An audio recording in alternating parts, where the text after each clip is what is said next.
Maggie Sullivan's our next guest on the show. She's the Vice President of Operations for the Korra Center for Civic Leadership. Welcome to the show, Maggie. Thank you. And some of our viewers at home might be saying Korra, and I know we live in a very acronym-filled world. Does Korra stand for anything? What is the Korra Center for Civic Leadership? Cool. Korra was actually started in San Francisco in the 40s as a leadership training organization. It actually doesn't stand for anything as an acronym. It's just a word.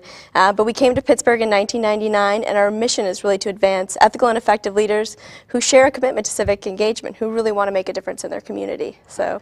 And I know that you're a true believer in Korra. How did you get involved with Korra? I actually interviewed for the Fellows Program of Public Affairs, which is a 9-month leadership program, actually out in San Francisco, and much to my dismay, they sent me to Pittsburgh. Right. But actually fell in love with the city and decided to stay.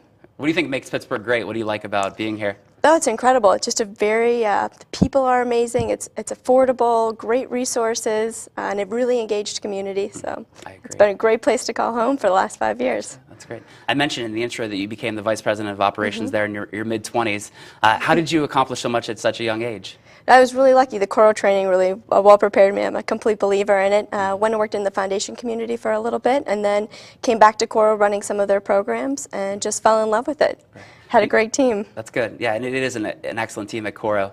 Korra has a specific methodology. What kind of things is Korra trying to teach through that methodology to these young leaders? Well, we have a really interesting methodology. It's we put people in challenging situations where they're outside of their comfort zone and force them to work under time constraints in ambiguous situations with people who are very different than themselves.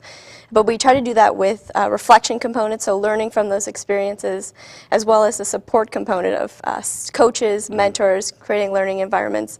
But we're really trying to instill in them a way of working and building relationships with different people, moving initiatives forward, teamwork, actually going for achieving results, as well as whole systems thinking, nurturing leadership in other people. So that's great. It's quite a challenging experience, but it's very rewarding. Right. Dan mentioned in the previous segment how Pittsburgh Care does a service crawl. I think the Fellows Program, in a way, is almost like a 9-month great race, the apprentice kind of a way to make a difference and learn about a lot of different organizations and corporations and the way the government works, all those different facets of it.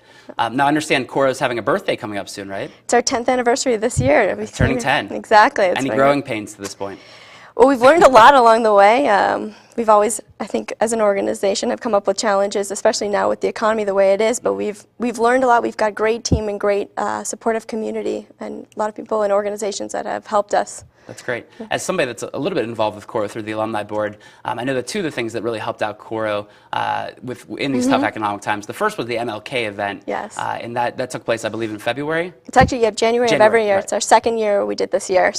So it's a great event. We showcase somebody in the community that's been in a leadership role, as well as an organization that has really values diversity and has promoted that through different policies. I think David Shapiro from Giant Eagle was the winner. I know my wife Erin, who works for PNC, was very proud. PNC won the award for a corporation the previous year. So that's great. Well, that sounds like a really good event. I know that the other thing that Korra is doing is customized solutions. And we both work in the nonprofit sector. Customized solutions, that kind of sounds like corporate stuff. What does that mean? What's Korra doing with these customized solutions? It is our for-profit arm in the sense that it is a revenue generator for us. But it started because we got so many requests from the community, from our alumni, from other organizations who saw what we did and said, we really want you to come to our organization and do training.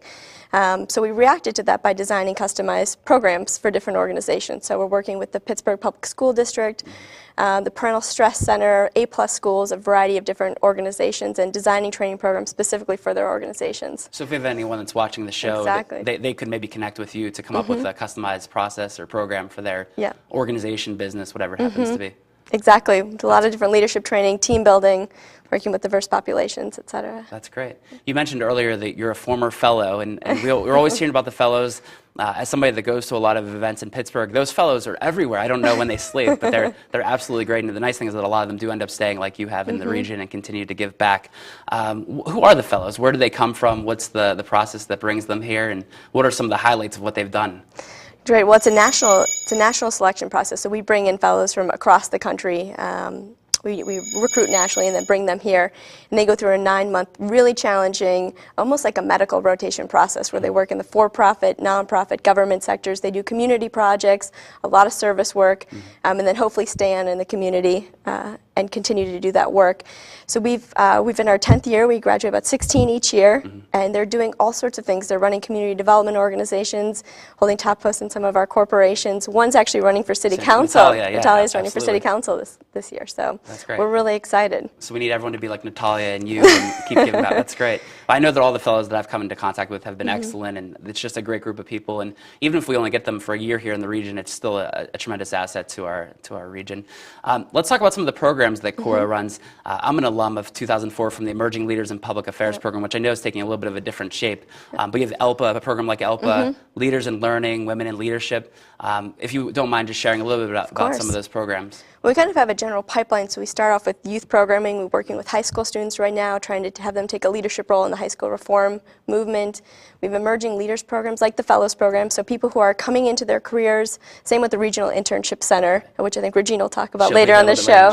And we also have a great partnership with Public Allies, which is an AmeriCorps program looking at building the leadership pipeline for the nonprofit sector.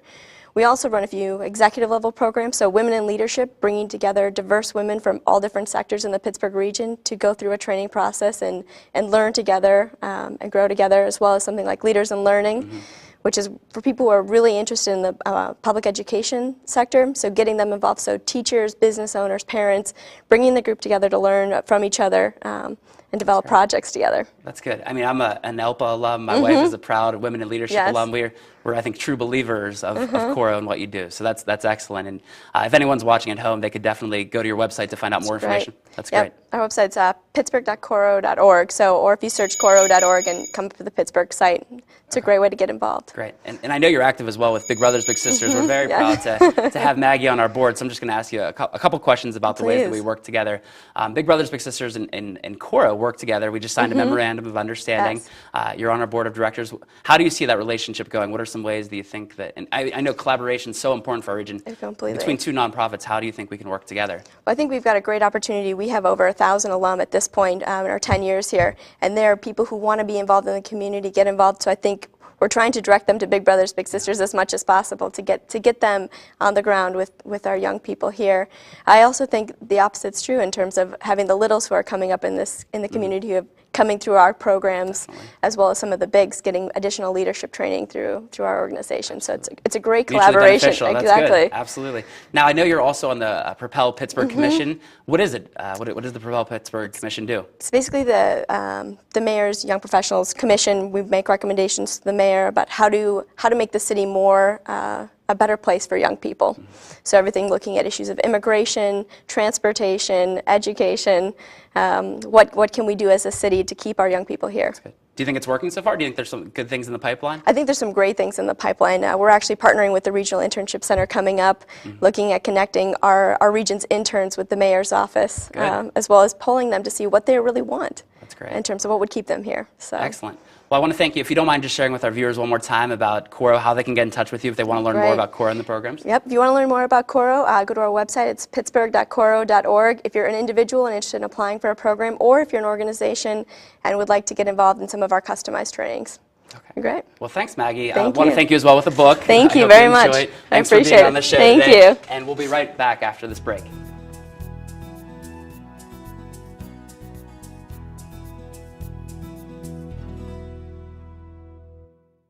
That's it for Get Involved Pittsburgh, our first edition. We'll be on in the upcoming months. I hope that you enjoyed the show. Again, my name's Tom Baker. Please get out there and get involved today, Pittsburgh, and make a difference for our city. Thanks a lot.